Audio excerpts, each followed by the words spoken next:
चार दोस्त अंधेरी रात में एक तालाब के किनारे बैठे थे। तालाब के चमकीले पानी में पूनम के चांद का अक्स काफी लुभावना नजर आ रहा था।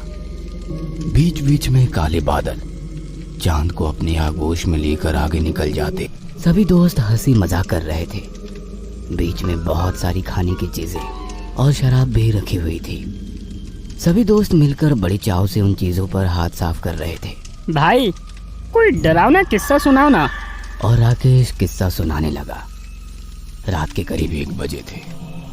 आधी रात का वो समय, साथ ही हल्की बूंदाबूंदी देखकर लग रहा था कि जोरों की बारिश होने वाली है।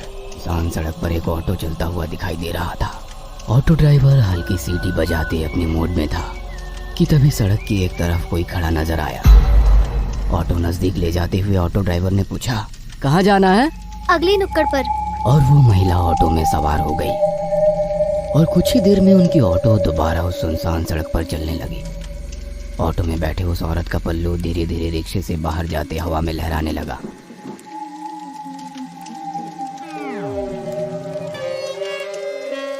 मैडम जी, आप कहीं जॉब करती हैं क्या?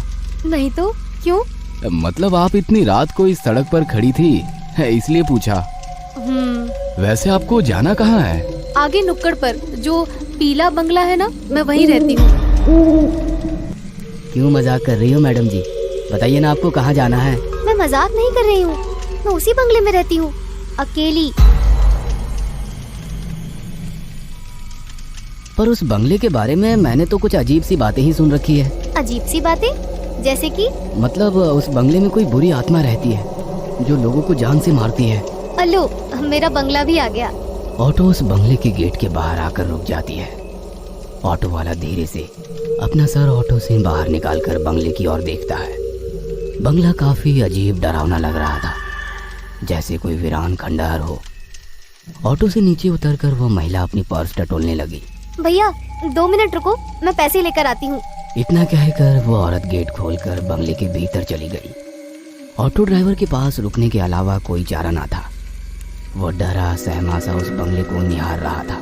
मैडम के बंगले के अंदर जाते ही लाइट शुरू हो गई और कुछ सेकंड बाद दूसरे मंजिल की लाइट भी शुरू हो गई। उस औरत ने खिड़की का पर्दा सरकाया और ऑटो वाले से कहा, भैया 500 का छुट्टा है ना? उसकी आवाज सुनकर ऑटो ड्राइवर ने कहा, जी हाँ मैडम जी, छुट्टा है मेरे पास। इतना कहकर ऑटो ड्राइवर अपने पॉकेट में से छुट्टे पैसे निकालकर गिनने लगा कि तभी उस औरत का हाथ उसके सामने आ गया, जिसमें 500 रुपए थे। हाथ पूरी तरह से सफेद पड़ चुका था। ऑटो वाले ने उस औरत की तरफ देखा और उसकी जुबान जैसे हलक में अटक गई, क्योंकि वो औरत अभी भी बंगले के भीतर खिड़की में खड़ी थी। उसका लंबा हाथ बंगले से निकलकर उस ऑटो ड्राइवर के पास पहुंच चुका था। उस औरत की लाल आंखें उसे लगातार घूरे जा रही थी। उसका डरावना रूप देखकर ऑटो ड्राइवर ने झट से ऑटो स्टार्ट की और बिना पीछे मुड़े तेजी से निकल गया।